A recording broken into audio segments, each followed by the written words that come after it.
The Overwatch Champion Series just had its grand finals for the year, and let me tell you, it did not disappoint. Hey folks, my name is Apostle, and welcome back to Watching Overwatch, also known as WoW.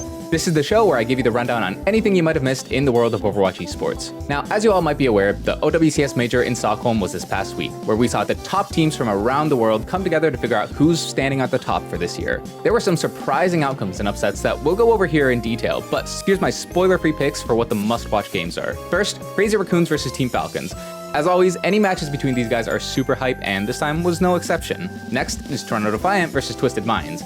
Any match that pushes the NA versus EU rivalry is going to be fun, and this was a great example that actually ended up being super close. And finally, going with that trend, ENCE versus NRG. Now, I know, a top 2 team in EU versus the team that just came off a 5th to 6th place finish in NA, but trust me, this was worth the watch. Links are right in the description to check out these matches. Now, with those out of the way, let's start breaking down exactly what went down here.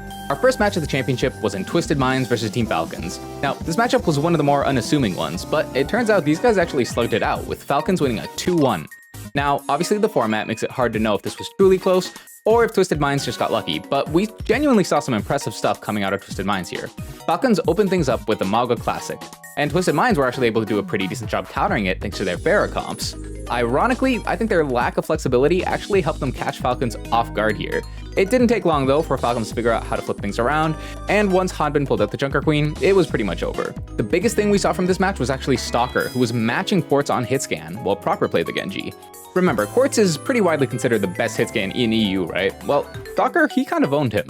I think he's officially taken his flex DPS status to hyperflex at this point, because beating Quartz in a hitscan mirror, that easily makes you top tier. Now this next match was no surprise at all, as Crazy Raccoons took a 2-0 over NRG Shock, in a match that people are calling one of the most one-sided games of the year.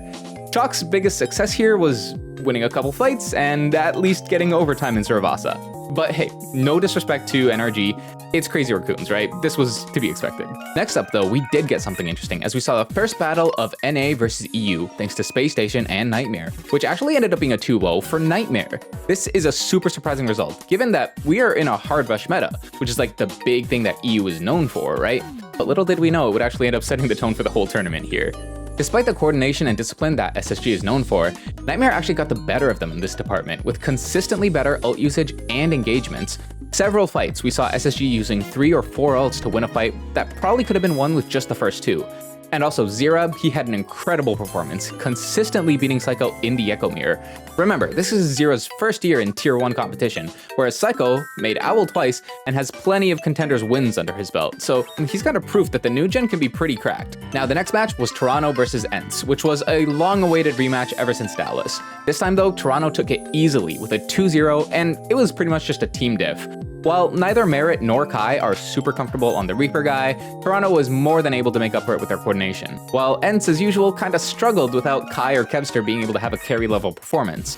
I will say, Vestola did have a very impressive game, arguably being better than someone, but it wasn't quite enough this time. Now, our lower bracket matches, oh boy, they were spicy, so buckle in. We got Space Station versus Twisted Minds up first, which actually ended up being a 3-1 for Twisted Minds. Now, in case you forgot, let me tell you why this is so funny. At the end of Stage 4, Twisted Minds were on the verge of being eliminated from Stockholm, thanks to their circuit points, and it was their game against Space Station Gaming that decided it all. In that game, SSG dropped a single map and allowed Twisted Minds to qualify to the LAN. And now it's come full circle as Twisted Minds only drop a single map, ultimately eliminating SSG from the tournament. We knew that Stage 4 match would have a big impact, but this just surpassed expectations. Twisted Minds' Pharah comps are still very effective against the rush comps, and SSG, unlike Falcons, ultimately weren't able to find an answer that would net them the victory. But they weren't the only top 2 EMEA team to fumble the bag, as the next match saw ENCE lose in a 3-0 sweep to NRG Shock. This is arguably the most surprising result of the tournament, considering NRG's most recent game prior to Stockholm was getting swept by Fluffy Dreamland. But apparently, they found the right switch to flip, as they looked amazing here. They actually ran a Junker Queen rush with Kellen leading the charge, and it worked amazingly.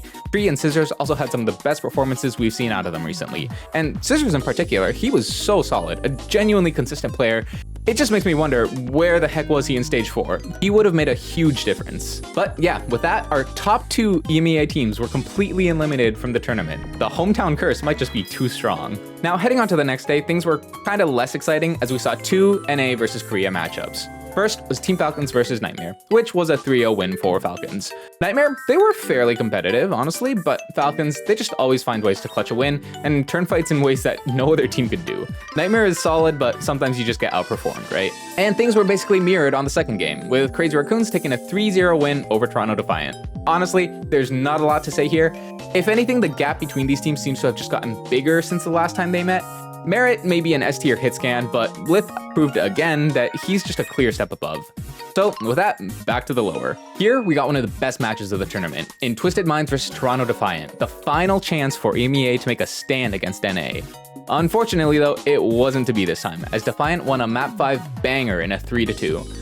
And guys, this game was thrilling to watch. We know Quartz always shows up big when his back is against the wall, right? And this game was no exception. He had Merit's number, and the whole series kind of always had this underlying feel of a hitscan grudge match between these two guys, just trying to get one over on the other.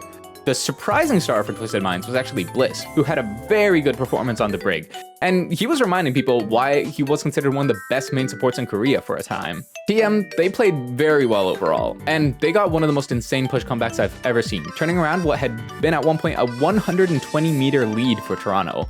Ultimately though, Toronto just had one slight advantage.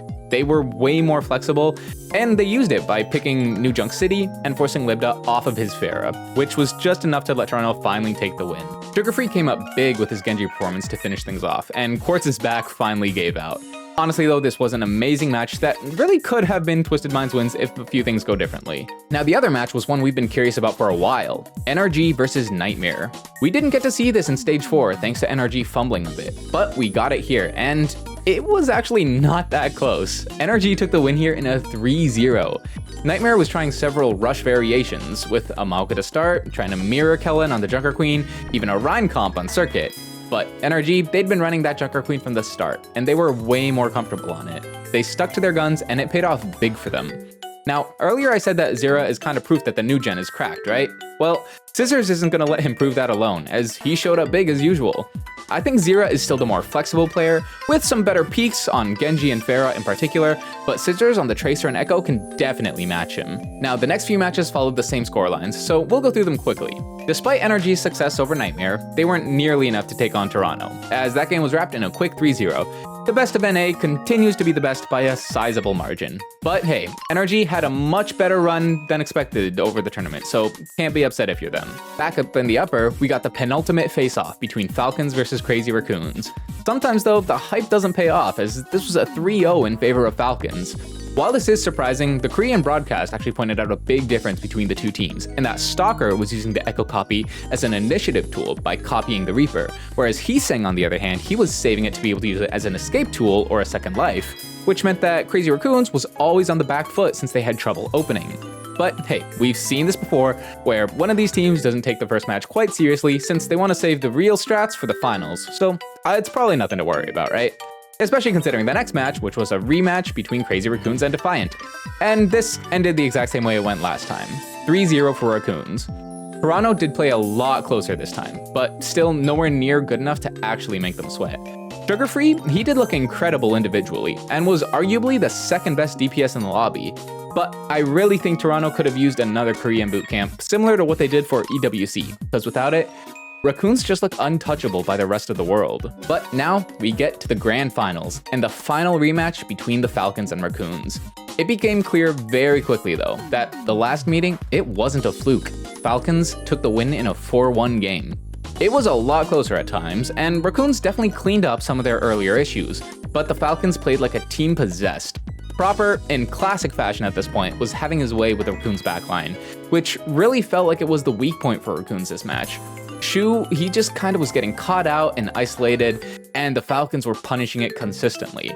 Of course, it's hard to blame him when you consider the amount of pressure that was being applied. Falcons were just targeting him constantly, and with Shu and Churong not looking quite as comfortable on this Juno break backline, they just couldn't keep up. Fielder and Chio, on the other hand, they were phenomenal and showed one of the biggest support gaps that we've seen in years. Despite Chio being normally known as the break guy, it was actually Fielder who played it here, and he was actually incredible, with I think near perfect rally usage, finding massive stuns every time, and he even got a Cage Jax on Junbin that ultimately ended the match. Now, while it might seem like Falcons are now the clear-cut top team, I actually wouldn't quite be so sure yet, due to one big thing.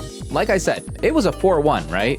That one map for Raccoons was actually insanely dominant for them. It took us to Gibraltar, where Raccoons not only full capped the map, thanks to an insanely clutch overtime push, but then also full held off another wildly impressive hold just before the checkpoint.